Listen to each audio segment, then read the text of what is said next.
C'est La voisine idéale, roman de suspense psychologique, avec Jessie Hunt, tome 9, écrit par Blake Pierce, lu par Caroline. Chapitre 1er. Elle ne voulait pas être trop curieuse. Du moins, c'est ce que Priscilla Barton se disait en marchant sur le strand de Manhattan Beach, une bouteille de Sauvignon blanc en main. D'habitude, Prissy, comme elle préférait qu'on l'appelle, accueillait toutes les nouvelles voisines dans le quartier. Prissy et Garth, son mari, avaient séjourné dans leur manoir de Palm Springs pendant la plus grande partie de la semaine dernière et avaient dû manquer les nouveaux arrivants.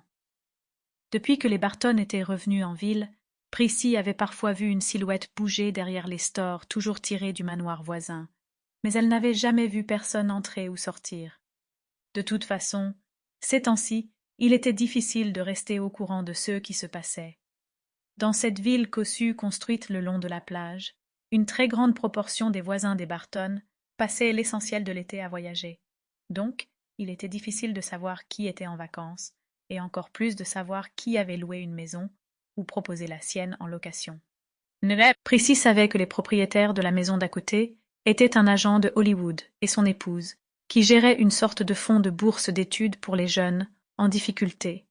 Cependant, ces gens n'étaient pas particulièrement amicaux, et ils s'absentaient pendant de longues périodes de l'année.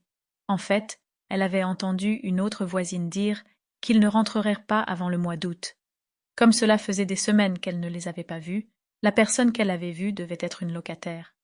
Quand Prissy approcha de la porte d'entrée, elle sentit un frisson de nervosité. Et si l'agent avait prêté sa maison à un client, peut-être à une célébrité, ce ne serait pas inhabituel. Des quantités de célébrités habitaient ici ou y venaient en vacances. Elle les repérait souvent parce qu'ils portaient des casquettes de baseball, des lunettes de soleil et des vêtements élimés. C'était en quelque sorte leur uniforme. De plus, ils levaient rarement les yeux. Si elle voyait une personne qui ressemblait presque à un SDF, se cachait le visage et refusait de croiser le regard d'autrui, il y avait de fortes chances pour que ce soit une célébrité. Bien sûr, elle avait appris à la dure que, parfois, c'était bien un SDF. Donc, elle les approchait avec plus de prudence qu'à l'époque où elle avait emménagé. Pour Prissy, la richesse n'était pas une inconnue. Depuis les 9 dernières années, elle était mariée à Garth Barton, qui était un cadre extrêmement prospère chez Sharp Kimsey, une société pétrolière et gazière internationale.